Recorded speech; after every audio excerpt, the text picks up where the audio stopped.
Graça e paz para você que está me dando mais uma vez o privilégio, a oportunidade de entrar na sua casa através das suas redes sociais. Que vocês tenham mais e mais a misericórdia, a paz e o amor de Deus. Sejam todos bem-vindos ao canal. Eu sou o Márcio Ribeiro, esse é o canal Notas de Encorajamento Palavra de Deus. E eu quero convidar vocês a abrirem suas Bíblias. Hoje a mensagem vai ser diferente, eu vou ler 2 textos, eu vou dividir a mensagem em 2 partes. O título da mensagem é Escolha não ser conivente com o pecado. Então você vai abrir no primeiro livro de Samuel, capítulo 3, do 11 ao 14. Segura a Bíblia aberta aí, tá? E eu quero convidar você que ainda não está inscrito no canal para que se inscreva e deixe o seu like no vídeo, clique no sininho, compartilhe o vídeo aí, comenta, tá? Me ajuda aí. É a tua ajuda que vai fazer com que esse evangelho seja pregado. Ou seja, prega o evangelho comigo, leva a palavra de Deus adiante, tá? Através desse apoio que eu te peço aí. E eu agradeço a vocês que já estão inscritos, tá bom? Vem comigo. Primeiro livro de Samuel, capítulo 3, do 11 ao 14, essa é a primeira parte. Escolha não ser conivente com o pecado. A partir de agora.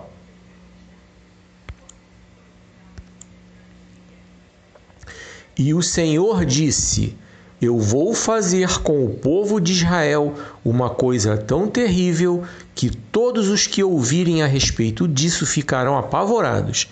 Naquele dia farei contra Eli tudo o que disse a respeito da família dele, do começo até o fim.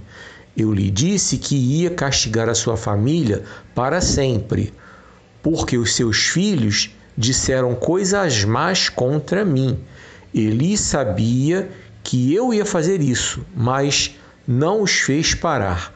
Por isso, juro à família de Eli que nenhum sacrifício ou oferta poderá apagar o seu terrível pecado.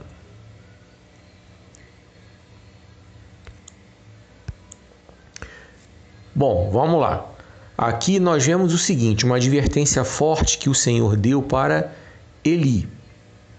Esse texto ele começa um pouco antes, quando Samuel ouve a voz do Senhor chamando ele, mas ele não entendeu de cara e achou que era Eli. Vocês conhecem o texto, ele foi lá a primeira vez perguntar a Eli se era ele que estava chamando, ele disse que não, voltou a dormir. Na segunda vez a mesma coisa, na terceira vez foi que Eli se ligou. Samuel, se você escutar de novo essa voz, você diz simplesmente assim, fala que teu servo ouve. E aí Samuel falou e o Senhor entregou a ele toda a revelação. Vamos lá. Os filhos de Eli, Rofini e Finéias, faziam coisas terríveis aos olhos do Senhor, como o próprio texto aí que nós lemos aí, tá? E se vocês continuarem a leitura, vocês vão ver, tá? Eles eram corruptos, eles eram pervertidos, eles recebiam suborno, eles profanavam o templo. A grosso modo, como a gente costuma dizer no linguajar popular, eles zoavam o plantão. Os filhos de Samuel, Joel e Abias, faziam as mesmíssimas coisas. Nós vamos ler já o texto referente a esses dois, tá? E nós vamos entender por que Deus puniu Eli. Como nós lemos aí no texto, Eli foi um pai negligente. Ele sabia dos erros que os filhos cometiam e não fez nada para mudar essa história. Infelizmente, nos dias de hoje, nós estamos vivendo uma sociedade permissiva. A gente vê pais, quando eu falo pais, eu me refiro ao pai e à mãe, tá? No sentido genérico. Pais que permitem que os filhos façam o que querem, desde pequenininhos. Os pais não repreendem, os pais acham que não podem disciplinar. E eu vou colocar aí os textos bíblicos, aí, principalmente lá em Provérbios, que fala sobre a disciplina, sim, disciplinar a criança, disciplinar, entendeu? Por isso que a gente vê essa sociedade aí, um bando de jovem aí que faz o que quer, que não respeita nada, que não respeita ninguém, e a gente vê essa sociedade aí totalmente corrompida, decadente e pervertida, porque muitos pais nos dias de hoje fazem as mesmas coisas que Eli fez. Eli deixou rolar, não puniu, e foi cobrado por Deus de forma muito dura, como nós lemos aí, tá certo? Eu vou convidar você a continuar nessa leitura aí, tá? Eu não vou ler o texto todo porque ele é muito grande e o vídeo vai ficar muito longo.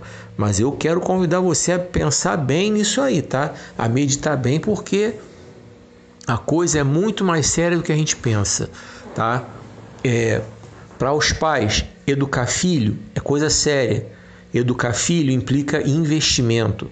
Não é só investimento de dinheiro, não. Trabalhar em um montão de lugar, botar tudo dentro de casa. Até porque o pai que faz isso não está fazendo mais do que obrigação. Inclusive a obrigação da Constituição, obrigação do ECA, né? Estatuto da Criança e do Adolescente. Botar comida dentro de casa, botar um teto para os filhos, isso é obrigação do pai. Isso é obrigação. Nada mais do que isso.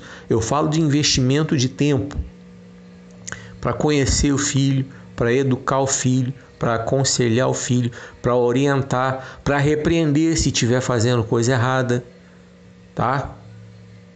Se os pais passarem a fazer isso, ao longo dos tempos nós vamos ver essa sociedade sendo transformada para melhor.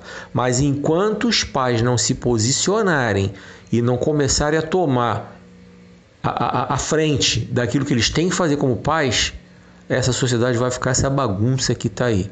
Esse mundo vai ficar essa bagunça que está aí. Isso se reflete na igreja, tá? A gente vê pais chegando com as crianças, larga as crianças lá na igreja achando que é o pastor que tem que tomar conta, achando que é a tia que toma conta da classinha das crianças que tem que tomar conta. Não, quem tem que tomar conta é você, o pai. É você, mãe. Você que tem que educar, orientar, cuidar. Lá a igreja é só um complemento, tá certo? A igreja é só um complemento. Tem que ter o complemento, é claro. Tem que ter. A igreja está ali para isso. Para dar o suporte, mas isso começa em casa. Você pai, você mãe. Agora eu vou convidar você para ver outro texto que nós vamos falar de Samuel. Aí no primeiro livro ainda, tá? Eu pedi para você deixar a Bíblia aberta aí. Vai para o capítulo 8 e nós vamos ler do 1 ao 7. Como eu falei, essa mensagem está um pouco diferente porque estou dividindo ela em duas partes. Como tem que ser, na verdade.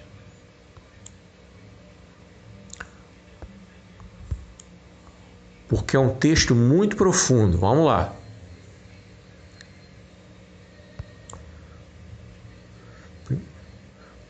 A gente vai ver que é a hora que o povo clama por um rei. Olha só. Quando Samuel ficou velho, pôs os seus filhos como juízes de Israel. O seu filho mais velho se chamava Joel e o mais novo Abias. Eles eram juízes na cidade de Berseba, porém não seguiram o exemplo do pai. Estavam interessados somente em ganhar dinheiro, aceitavam dinheiro por fora e não decidiam os casos com justiça. Então todos os líderes de Israel se reuniram e foram falar com Samuel em Ramá. Eles disseram: olhe, você já está ficando velho e os seus filhos não seguem o seu exemplo. Por isso, queremos que nos arranje um rei para governar, como acontece em outros países. Samuel não gostou do pedido deles, então orou a Deus, o Senhor. E ele respondeu assim: atenda ao pedido do povo. Não é só você que eles rejeitaram a mim como rei. Então, como eu falei no começo, os filhos de Samuel, Joel e Abias, fizeram as mesmas coisas que os filhos de Eli faziam, Ofni e Finéias. A diferença, como nós lemos nos textos aí, que Samuel deu exemplo de conduta, Samuel ensinou certo. Eles não fizeram porque não quiseram. E outra, Samuel não sabia do que eles estavam fazendo de errado. Por isso que a gente vê que Deus puniu Eli por ser negligente, mas não puniu Samuel. Tá? Então, deixa eu revitalizar aqui, reviver, reativar, reavivar na sua mente aí. Se você como pai, você como mãe, continuar com essa negligência na criação e na educação dos seus filhos, a cobrança virá, do mesmo jeito que a cobrança de Deus veio sobre Eli e sobre toda a família. Por isso a gente vê hoje pai visitando filho na cadeia, por isso a gente vê hoje pai enterrando filho, é por isso que hoje a gente vê pai dentro da igreja pedindo oração porque filho desviou para aqui, desviou para ali, desviou para colar. Por quê? Porque não reprimiram, porque não educaram, porque não investiram, porque não deram exemplo. Como eu acabei de ler aí, Samuel deu exemplo de conduta íntegra. Samuel deu exemplo de retidão diante do Senhor. Tanto que nesse texto que nós lemos, se vocês continuarem a ler, vocês vão ver que o povo fala que eles não têm nada contra Samuel. E o próprio Deus falou: ô Samuel, não é só você que eles estão rejeitando, não estão rejeitando a mim.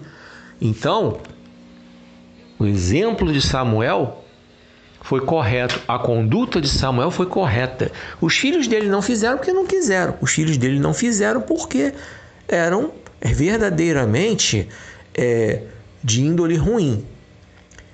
O que eu quero dizer com isso? E daqui eu vou caminhando para a gente encerrar. Você como pai, você como mãe, eu como pai, nós temos que fazer a nossa parte. Orientar, aconselhar, orar, educar, ensinar, mostrar, repreender, viver o exemplo. Tá? Na verdade, pela ordem é viver o exemplo. Se eu for botar na ordem certinha, começa por dar exemplo, começa por viver o exemplo. O exemplo vem de cima.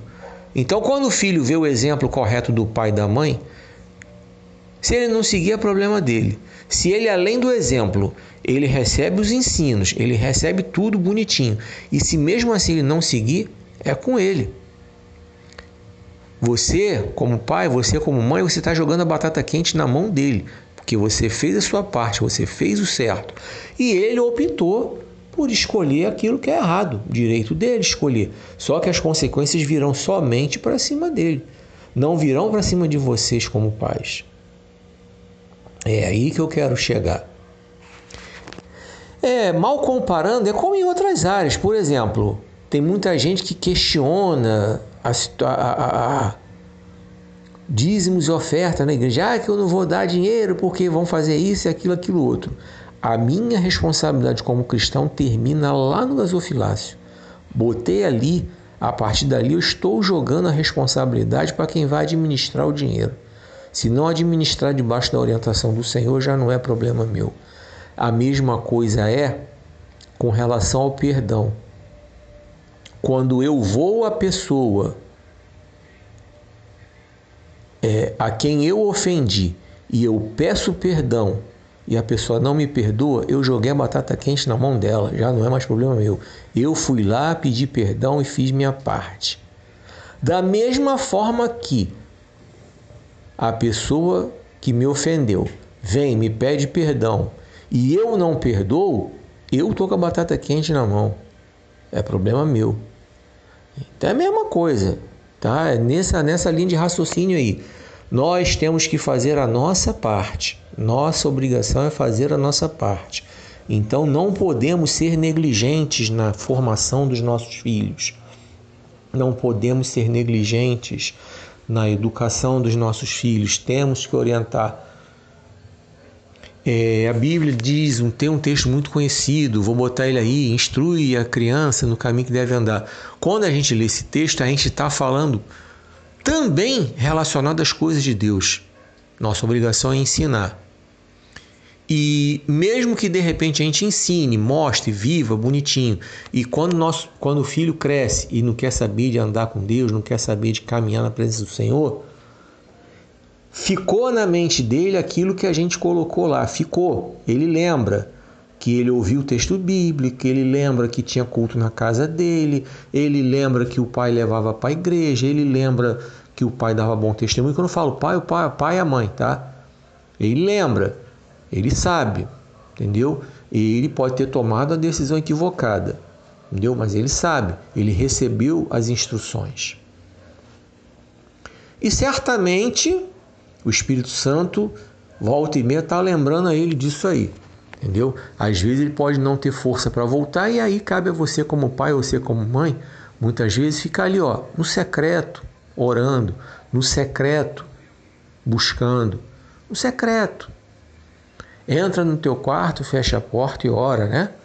Já falamos sobre isso em mensagens anteriores, o texto está aí. E continua dando testemunho, continua com a sua vida no altar, dando exemplo. Porque, querendo ou não, essa é a nossa vida. Nossa vida, ela é para ser vivida como exemplo de integridade. Se não for assim, não adianta. Palavra bonita a gente vê aí, ó. Os políticos falam, especialmente quando está em época de eleição, falam coisas tão bonitas, mentem, entendeu? A gente tem um aí que é tosco, é grosso, é estúpido, é ignorante, trata mal as mulheres, trata mal as pessoas que discordam dele, mas na campanha ele tenta fazer uma imagem de bonitinho, de educado, de calmo. Eles mentem, entendeu? Só que a gente não quer mais ver mentira, a gente não quer mais ver falsidade. Assim se passa com os filhos da gente. Eles querem ver exemplo, conduta íntegra, como pais, como líderes na casa do Senhor. Só até aqui foi o que o Senhor ministrou ao meu coração e eu vou repetir o tema dessa mensagem. Escolha não ser conivente com o pecado. Que Deus abençoe essa palavra e que ela possa continuar falando aos nossos corações. Eu vou te recomendar, continua lendo esse texto aí. Eu li só alguns versículos, mas vai ler o capítulo 3 do primeiro livro de Samuel todinho, que você vai entender a profundidade do que Deus tratou com Eli. E lê o capítulo 8 todinho de Samuel, do primeiro livro de Samuel, que você vai entender a profundidade da história aí. Deus permitiu que viesse aquele rei como Saul era, né? E o resultado a gente conhece, enfim. Lê, vou te convidar a ler esses 2 capítulos, tá? Inteirinhos, que com certeza você vai entender.